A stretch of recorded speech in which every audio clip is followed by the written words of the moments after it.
Trust. It's the thing that greases the wheels of civilization. If someone gives you $1, you trust that it's not a forgery, that a store will take it, a bank will honor it, the Treasury Department will guarantee its worth.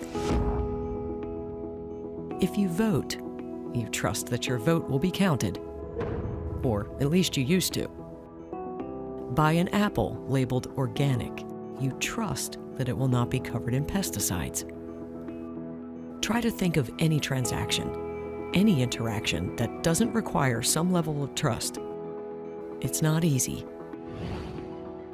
But the world is full of counterfeit bills and organic apples that are not remotely organic.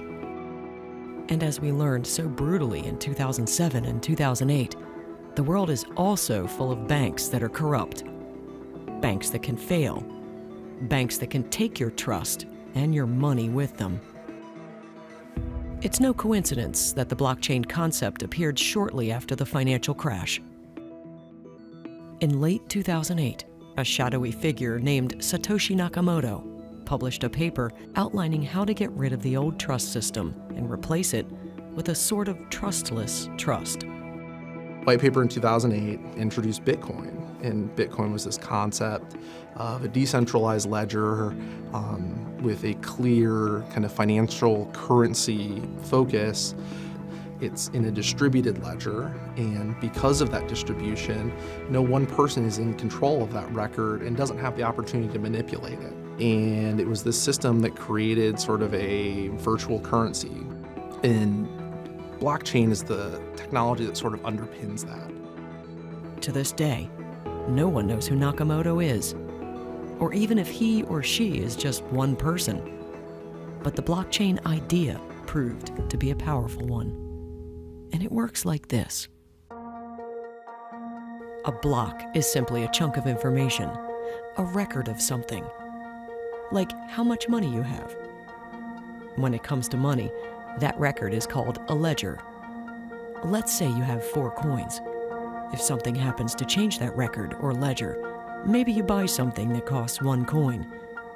A new block is formed and linked to the first one, and the first one is locked, and so on and so forth as you earn or spend more coins.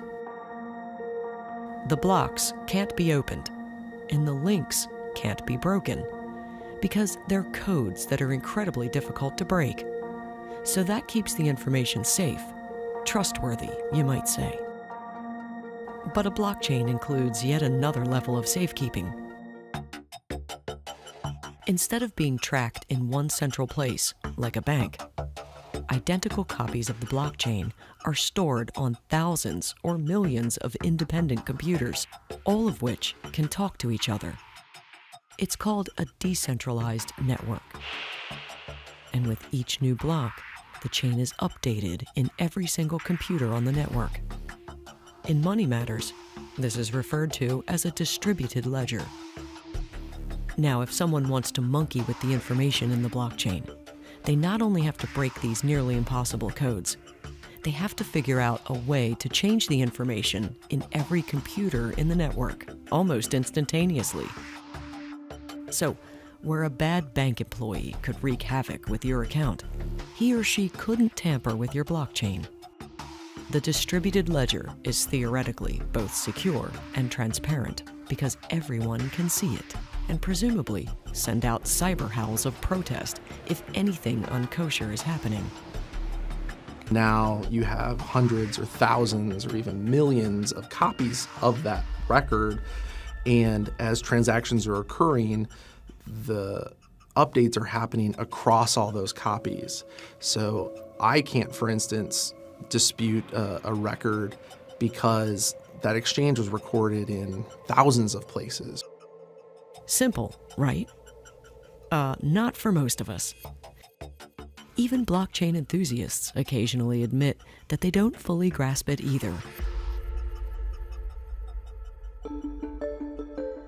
Fortunately, and rather amazingly, these giant stones on the tiny Pacific island of Yap can help us understand how blockchain and cryptocurrencies like Bitcoin work.